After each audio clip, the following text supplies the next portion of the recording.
এই যে দেখছো জান্নাত, জান্নাতটা দিয়ে দিব। আল্লাহর নবী বলেছেন, শোনো শোনো, দাজ্জাল হবে ধোঁকাবাজ। সে যেটা জান্নাত দেখাবে ওইটা আসলে জান্নাত না, ওইটা হলো জাহান্নাম। তার হাতের মধ্যে যে আগুন সে দেখাবে সে বলবে জাহান্নাম, ওইটা জাহান্নামের আগুন না, ওইটা দাজ্জালের বানানো আগুন। তোমরা যদি দাজ্জালের কাছে ঈমান না দিয়ে প্রয়োজনে যদি শাহাদাত বরণ করে দাজ্জালের বানানো আগুনে নিক্ষিপ্ত হয়ে যাও, মনে রাখবা দাজ্জালের আগুনে ঝাঁপ দেওয়ার সাথে সাথে তুমি আল্লাহর জান্নাতের বাগানে চলে যাবা।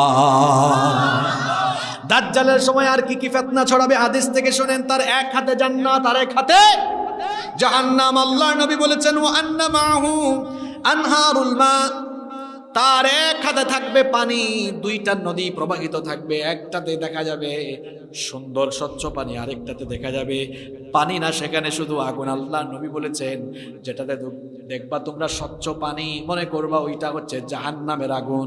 আর যেটাতে দেখবা আগুন দেখা যায়, মনে করবা ওইখানে ঈমানের কারণে ঝাঁপ দিলেই জান্নাতের ঝরনা ধারা। আরো আস্তে বলেন সুবহানাল্লাহ। আল্লাহর নবী আরো বলেছেন, দাজ্জালকে আল্লাহ এমন অলৌকিক ক্ষমতা দিবেন, সে আসমানের দিকে তাকায় বলবে আসমান থেকে বৃষ্টি পড়ো, সাথে সাথে বৃষ্টি নাজিল হবে।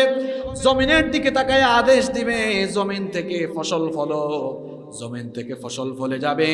গবাদি পশুর দিকে তাকায় বলবে গবাদি পশুগুলো মোটা তাজা হও, আর এখান থেকে অনেক পরিমাণ গবাদি পশু জন্ম নাও। যা বলবে এরকম তাই হবে। এরকম ক্ষমতা তাকে দিবেন যিনি, তিনি কি? আল্লাহ দিবেন। আর দাজ্জাল